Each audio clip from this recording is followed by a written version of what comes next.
1200 दिनों में बनाया जाने वाला टाइटैनिक सिर्फ 2 ही घंटों में क्यों डूब गया? 10 अप्रैल 1912 ये वह दिन था जब दुनिया का सबसे बड़ा और महंगा जहाज टाइटैनिक अपने पहले सफर के आगाज के लिए बिल्कुल तैयार था। उस दिन अटलांटिक ओशन पर बहुत सुकून था और समंदरी तूफान आने का दूर दूर तक कोई चांस नहीं था। जहाज में 1500 पैसेंजर सवार भी हो चुके थे और लाखों लोग टाइटैनिक के पहले सफर का आगाज देखने के लिए खड़े थे। ना ही पैसेंजर को ना ही अलविदा करने वाले लाखों लोगों को मालूम था कि जो जहाज कुछ ही देर में रवाना होने वाला है, उसको बनाते वक्त 6 ऐसी गलतियां की गई है जो इस जहाज को बहुत ही खराब हादसे का शिकार बनाने वाली है। आज आप जानेंगे अपने दौर के सबसे महंगे, सबसे लग्जरी और सबसे ताकतवर जहाज की 6 ऐसी गलतियां जो अगर ना की जाती तो शायद टाइटैनिक आज क्रैश होने की वजह से नहीं बल्कि अपनी कामयाबी की वजह से दुनिया में फेमस होता। आखिर ऐसी कौन सी चीज गलतियां थी जो 40 साल एक्सपीरियंस रखने वाले टाइटैनिक के कैप्टन एडवर्ड स्मिथ को भी नजर नहीं आई? कैप्टन के 40 साल के एक्सपीरियंस को तो छोड़े, ये गलतियां टाइटैनिक ऑपरेट करने वाली company the will star line, जिसको 107 शिप्स ऑपरेट करने का एक्सपीरियंस था, उनको भी नजर नहीं आई। और तो और ये गलतियां टाइटैनिक मैन्युफैक्चरर करने वाली कंपनी हार्लेन एंड वॉल्फ को भी नजर नहीं आई, जिन्होंने सिर्फ टाइटैनिक से पहले ही 500 से ज्यादा शिप्स मैन्युफैक्चर की थी। टाइटैनिक की कंस्ट्रक्शन 1960 में शुरू हुई थी और तकरीबन 3 साल का वक्त और 2000 वर्कर की मेहनत के बाद जहाज तो तैयार कर लिया गया, लेकिन इसको टेस्ट करने का फेज अभी बाकी था।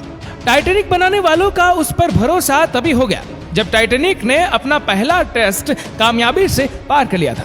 टेस्ट पास करते ही पूरी दुनिया में अखबारों में इसकी मार्केटिंग की गई, जिसकी हेडिंग थी अनसिंकेबल टाइटैनिक, यानी कभी ना डूबने वाला जहाज बना लिया गया है।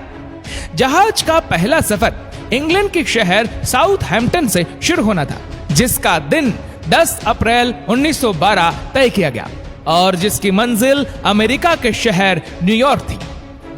टाइटैनिक के सेकंड क्लास में सफर करने की कीमत $30, जबकि फर्स्ट क्लास में सफर करने की कीमत $150 रखी गई थी। इस मार्केटिंग के नतीजे में सारी टिकट्स बुक कर ली गई और आखिरकार वह दिन आ ही गया जब टाइटैनिक अपने पहले सफर का आगाज करने वाली थी। Mistake number 1।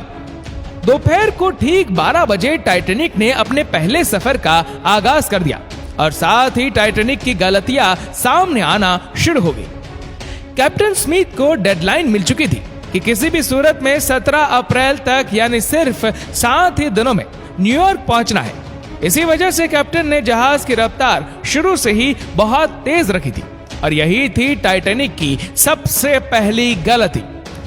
कैप्टन स्मिथ को मालिक की दी गई इंस्ट्रक्शन और प्रेशर की वजह से न्यूयॉर्क जल्द से जल्द पहुंचना था, क्योंकि ये टाइटैनिक का पहला सफर था और अगर वह न्यूयॉर्क टाइम से ना पहुंचते तो टाइटैनिक की रेपुटेशन को काफी नुकसान होता।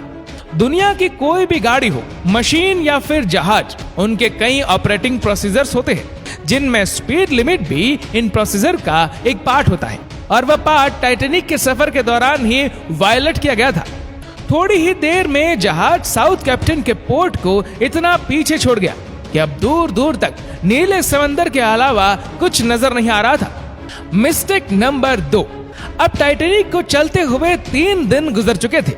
फ्रांस और आयरलैंड में थोड़ी देर के स्टॉप के अलावा टाइटैनिक पिछले 72 घंटों से न्यूयॉर्क की तरफ बढ़ता चला जा रहा था। ये 14 अप्रैल 1912 की शाम थी। समंदर पर हर तरफ खामोशी छाई हुई थी, जिसकी वजह से विजिबिलिटी भी काफी कम हो चुकी थी। उसी रात एक और जहाज जो कि टाइटैनिक से कुछ घंटे ही आगे था, उसके कैप्टन ने टाइटैनिक को समंदर पर तैरती हुई चट्टानें यानी आइसबर्ग के बारे में वार्निंग दी थी। एक्सपर्ट का मानना है कि यह वार्निंग कम से कम 6 बार दी गई थी, लेकिन वायरलेस ऑपरेटर की लापरवाही की वजह से इंपॉर्टेंट वार्निंग इनसे मिस हो गई। उनके लिए शायद ये नॉर्मल बात थी, लेकिन यही थी टाइटैनिक के हमले की दूसरी गलती। क्योंकि टाइटैनिक पहला ऐसा लग्जरी जहाज था जिसमें कई वीआईपीज भी मौजूद थे। अगर इस वार्निंग को सीरियस लिया जाता तो आगे का पूरा सीन ही अलग हो सकता था। मिस्टेक नंबर 3, जहाज की स्पीड भी बहुत ज्यादा थी और उनसे एक बहुत इंपॉर्टेंट वार्निंग भी मिस हो चुकी थी। टाइटैनिक अब तेजी से आइसबर्ग की रेंज में बढ़ता चला जा रहा था, लेकिन अभी भी टाइटैनिक को हादसे से बचाया जा सकता था, क्योंकि जहाज के पहरेदार अलर्ट थे, जो किसी भी आइसबर्ग को दूर से देखने पर ही कैप्टन को कहने के लिए रेडी थे। लेकिन दूर से देखने के लिए इनके पास एक चीज मौजूद ही नहीं थी, और वह चीज थी दूरबीन। जी हाँ, पहरेदार अलर्ट तो थे, लेकिन वह आइसबर्ग को दूरबीन ना होने की वजह से दूर से नहीं देख सके, और यही थी टाइटैनिक की तीसरी गलती। आइसबर्ग की खबर कैप्टन स्मिथ को उस वक्त हुई जब जहाज के पहरेदारों ने खबर दी कि जहाज के बिल्कुल सामने एक फुटबॉल फील्ड की साइज जितना आइसबर्ग है। लेकिन अब बहुत देर हो चुकी थी, क्योंकि आइसबर्ग टाइटैनिक की करीब आ चुका था। मिस्टेक नंबर 4, क्योंकि अटलांटिक ओशन में अक्सर शिप्स को ऐसे आइसबर्ग का सामना करना पड़ता है जिसको बड़े बड़े जहाज आराम से हैंडल कर लेते हैं। शायद कैप्टन स्मिथ ने भी यही सोचा था। आइसबर्ग की खबर मिलते ही कैप्टन स्मिथ ने जहाज के इंजन बंद करने का हुक्म दिया और साथ ही टाइटैनिक का रुख बदलने का भी ऑर्डर दिया। बेशक कैप्टन स्मिथ ने आइसबर्ग से बचने की बहुत कोशिश की, लेकिन फासला इतना कम रह गया था कि कुछ भी करना फिजूल साबित हुआ। आइसबर्ग अब टाइटैनिक के सेंटर में टकरा चुका था, लेकिन टाइटैनिक के अभी भी बचने की काफी उम्मीद बाकी थी। ये उम्मीद बाकी रह गई थी कि शायद आइसबर्ग जहाज की बॉडी को नुकसान ना पहुंचाए, या फिर आइसबर्ग जहाज से टकराती ही खुद ही टूट जाए। एक्सपर्ट का मानना है कि टाइटैनिक की बॉडी पर जो रिवेट्स लगी थी वह स्टील की नहीं बल्कि कास्ट आयरन की बनी थी। इन रिवेट्स का काम लोहे के बड़े बड़े फीचर्स को आपस में जोड़े रखना होता है, क्योंकि कास्ट आयरन स्टील से नरम होता है। इसी वजह से जिस जगह आइसबर्ग टाइटैनिक की बॉडी से टकराया वहां के रिवेट्स प्रेशर की वजह से खुल गए, और फिर वही हुआ जिसका डर कैप्टन स्मिथ को था। मिस्टेक नंबर 5, टाइटैनिक की टक्कर एक फुटबॉल फील्ड जितने बड़े आइसबर्ग से हो चुकी थी, और अब जहाज के निचले हिस्से में पानी भरना शुरू हो चुका था। इस खतरनाक हमले ने पूरे जहाज के पैसेंजर्स को अलर्ट कर दिया था, और साथ ही जहाज में मौजूद टाइटैनिक के मालिक जोसेफ ब्रूस को भी।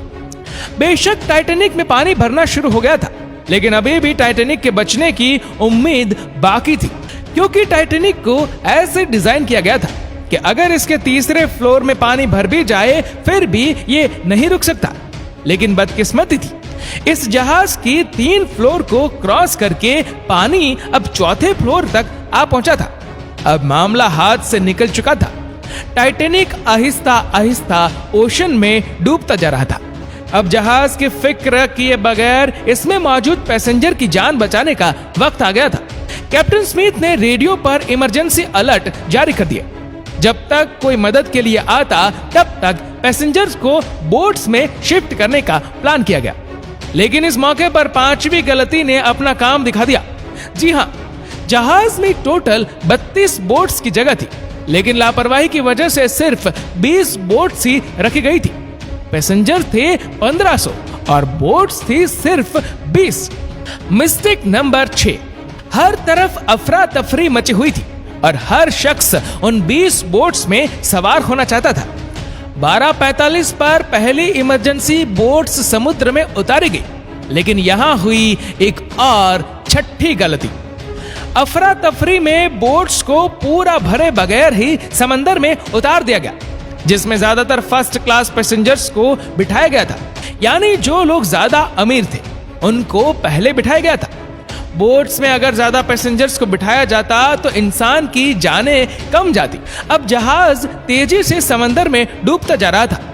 2:18 पर शॉर्ट सर्किट की वजह से टाइटैनिक की सारी रोशनी बुझ गई थी और अगले लम्हे में जहाज टूटकर 2 हिस्सों में तकसीम हो गया। टाइटैनिक को समंदर के अंदर डूबने के लिए 2 घंटे 40 मिनट लगे और इस तरह 1500 लोग अटलांटिक ओशन के ठंडे पानी में डूबकर मर गए। आपको ये जानकर हैरानी होगी कि पानी का टेम्परेचर उस वक्त -2 डिग्री सेंटीग्रेड था। मतलब अगर पैसेंजर्स इस ठंडे पानी में छलांग लगाते तो बचने का कोई चांस नहीं था, क्योंकि इंसान इतने कम टेम्परेचर में 30 मिनट से ज्यादा जिंदा नहीं रह सकता। कहा जाता है कि मरने वालों की तादाद 1500 से भी काफी ज्यादा थी, क्योंकि काफी लोग जहाज पर बगैर टिकट सवार हो गए थे। जिंदा बच जाने वालों में सबसे ज्यादा तादाद बच्चों और अमीर लोगों की थी। दूसरी तरफ कैप्टन स्मिथ थे, जो सारा वक्त लोगों की जान बचाने में लगे रहे, और वह आखिरी इंसान थे जिसने डूबते जहाज से छलांग लगाई थी। दोस्तों, आशा करते हैं कि यह वीडियो आपको पसंद आई होगी। आपको ये वीडियो कैसी लगी नीचे कमेंट करके जरूर बताएगा, और अगर आपको वीडियो अच्छा लगा हो तो इस वीडियो को लाइक करेगा, शेयर करेगा ज्यादा से ज्यादा लोगों तक, और ऐसी ही और भी रोचक जानकारियों के लिए सब्सक्राइब करें हमारे YouTube चैनल को और Facebook पर फॉलो करें हमारे पेज को। धन्यवाद।